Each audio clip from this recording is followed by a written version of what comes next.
Cette fois, on parle de la France-Afrique, qui est l'ensemble des relations personnelles, des mécanismes politiques, économiques, militaires et culturels qui permettent à la France de piller en toute tranquillité ses anciennes colonies africaines, ainsi qu'un certain nombre d'autres pays africains.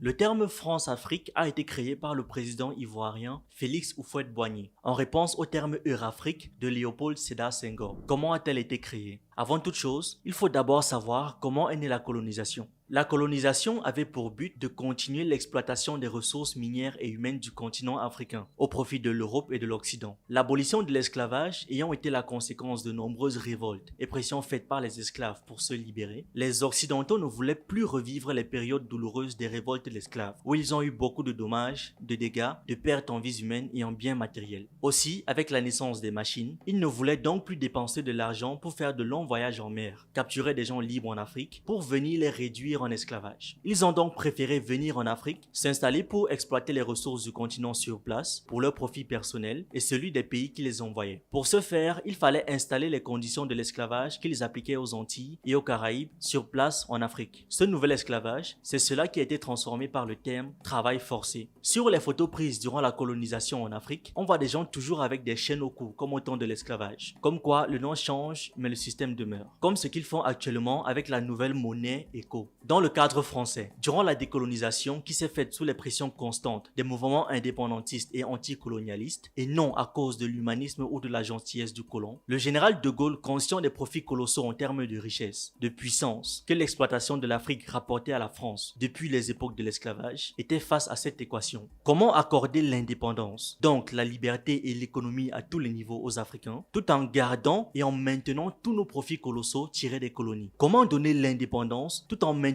le business colonial qui a tant enrichi la France et qui constitue la grande partie du rayonnement français dans le monde? C'est en vue de résoudre cette équation que le système de la France-Afrique est né. La France l'a mis en place pour les besoins de ses multinationales et pour continuer à se garantir à elle-même l'accès aux matières premières stratégiques du continent. Tout ceci pour garantir la richesse économique de la France. L'exploitation de l'Afrique ayant au fil du temps permis à la France, comme à plein d'autres pays occidentaux, de s'enrichir et aussi de financer ses partis politiques en détournant les matières premières et d'avoir le statut de puissance mondiale, la France-Afrique a été mise en place pour continuer à garantir à la France tout cela, ainsi que son statut de puissance mondiale. Un organisme est créé au niveau du pouvoir français afin de gérer ce business entre la France et ses colonies de manière secrète, hors de la politique officielle de la France. C'est la cellule africaine de l'Élysée. L'Élysée est le nom du palais présidentiel français. Cette institution est mise en place et dirigée par Jacques Foccart, bras droit du général de Gaulle, sous les consignes de ce dernier, au départ et pendant longtemps. Jacques Foccart et Charles de Gaulle sont donc les premiers artisans du concept de pillage de l'Afrique, auquel Félix Houphouët-Boigny donnera le nom de France-Afrique. Le deal fait par de Gaulle avec les Africains était schématiquement celui-ci. Vous serez indépendants, mais en échange de l'indépendance, vous devez fournir à votre ancien colon les matières premières stratégiques et les ressources minières, végétales comme le bois dont il a besoin et faire la plupart de vos business, commerces et échanges commerciaux avec lui, le colon, comme partenaire privilégié dans les échanges commerciaux. C'est le volet commercial de ces accords.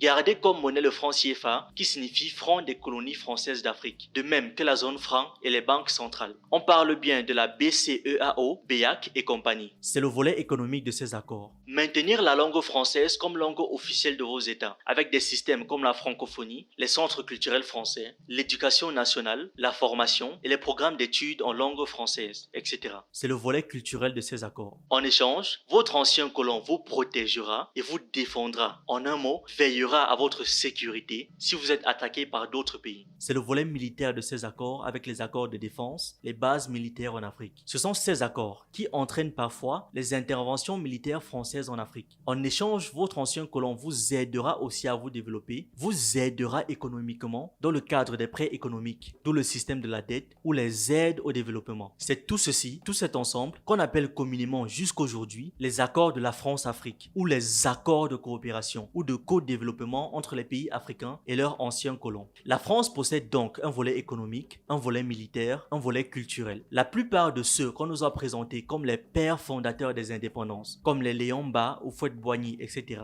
étaient des gens qui ont cru à ce deal proposé par De Gaulle à l'époque et qui étaient aussi des aliénés acquis à la cause du colon et l'idée de la mission civilisatrice de l'Occident. Ils étaient donc d'accord pour signer ces accords car ils pensaient que les Occidentaux, dans notre cas précis ici les Français, allaient vraiment aider l'Afrique. Ce sont donc eux qui, par ignorance ou aliénation, ont autorisé et entériné le pillage officiel de l'Afrique que tous les Africains dénoncent en parlant de France-Afrique. Ce sont eux qui ont torpillé les personnes comme Thomas Sankara, Cheikh Anta Diop, Kwame Nkrumah et j'en passe. Voici une photo où l'on voit quelques-uns des soi-disant pères fondateurs des indépendances en Afrique francophone, Houphouët-Boigny, Hubert Maga, etc. En bon élève, tous rassemblés autour du maître d'école de Gaulle à l'Élysée en France pour une photo de classe. Voilà un exemple de ceux qui volontairement ou involontairement ont trahi l'Afrique en pactisant secrètement avec les Français dans le dos des Africains sans que ceux-ci ne le sachent. Certains parmi ces pères des indépendances ne voulaient même pas véritablement l'indépendance, mais préféraient que leur pays reste sous tutelle française. C'est le cas par exemple du premier président ivoirien, Félix Houphouët-Boigny, qui au 3e congrès interterritorial du RDA, qui s'est tenu en septembre 1957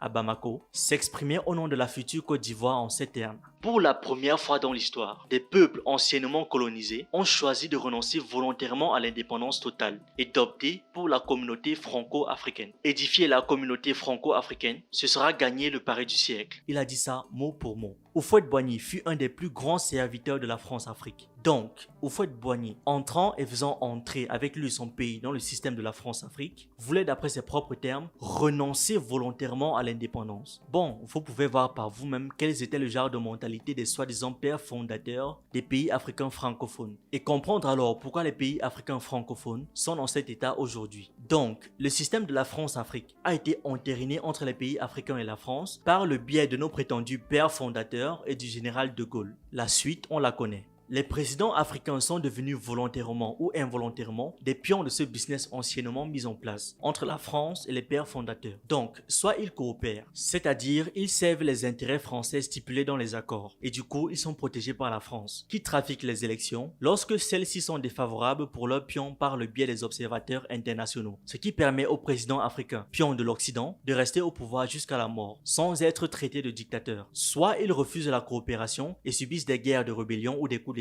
à l'exemple de Sankara. Et leurs pays sont utilisés par la France pour déstabiliser d'autres pays, comme le territoire du Burkina a été utilisé pour déstabiliser la Côte d'Ivoire. Donc, qu'on soit clair, l'Afrique francophone n'a aucune souveraineté politique réelle. Les temps changent, mais le système continue. Ici, quelques-uns des bons élèves de la France-Afrique, toujours rassemblés autour du maître d'école, ici Chirac, pour la traditionnelle photo de classe France-africaine. Les économies africaines des pays francophones sont crucifiées par le pillage des ressources faites par les entreprises françaises et étranglées par le franc CFA, monnaie contrôlée encore jusqu'aujourd'hui par le trésor français, occasionnant ainsi les problèmes de pauvreté que l'Afrique connaît alors qu'elle détient pourtant beaucoup de richesses. Un économiste africain, Nicolas Agboou, a bien expliqué les mécanismes de la mise à mort des économies africaines par le biais du franc CFA, à travers son ouvrage intitulé « Le franc CFA et l'euro contre l'Afrique ». Donc, les pays sous le joug de la France-Afrique n'ont aucune souveraineté économique ou monétaire réelle. Le franc CFA est une monnaie fabriquée en France, que le trésor français utilise pour torturer les économies des pays africains francophones. Les bases militaires en Afrique, loin de leur objectif de départ, sont devenues des endroits qui permettent de contrôler et de surveiller militairement les pays africains, leurs armées officielles, leurs ressources stratégiques et leur gouvernement, pour le compte de l'État français, au point même d'intervenir militairement pour protéger ce qui est communément appelé les intérêts français en Afrique. Cela dit, pourquoi est-ce qu'il n'y a jamais d'intérêt africain en France par exemple? Donc les pays sous le joug de la France-Afrique n'ont aucune souveraineté militaire réelle, raison pour laquelle les États africains sont attaqués tout le temps par des rébellions sans que ceux-ci ne puissent réagir, raison pour laquelle la France intervient militairement quand elle veut et comme elle veut en Afrique francophone. Voici une photo montrant des soldats français dans le port d'Abidjan en Côte d'Ivoire, au plus fort de la crise politique, qui a vu le président Gbagbo perdre le pouvoir et se retrouver à la Cour pénale internationale. Les soldats français prétendaient être venus en Côte d'Ivoire simplement pour sécuriser les ressortissants français durant cette crise. Mais sur ces images, on les voit avec leurs chars dans le port d'Abidjan en train de sécuriser le port et surtout les marchandises et le business contenu dans les conteneurs. Voici une autre photo illustrant le rôle réel de l'armée française en Afrique. On y voit un militaire français saluer d'un coup de poing un membre des forces rebelles qui ont déstabilisé la Côte d'Ivoire sous le régime du président d'alors, Laurent Gbagbo.